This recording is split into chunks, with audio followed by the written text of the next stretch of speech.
సిద్ధపడిన వాడు దేవుని మందిరాన్ని విడిచిపెట్టరు.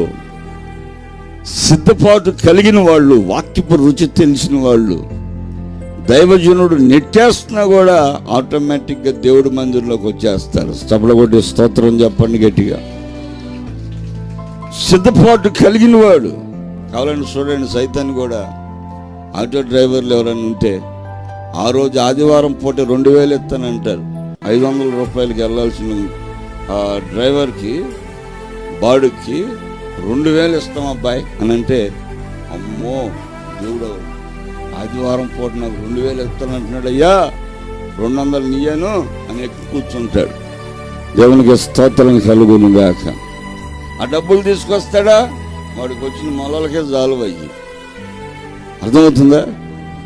బాగా గమనించండి. బైబిల్ ఏమంటుందో తెలుసా? నీవు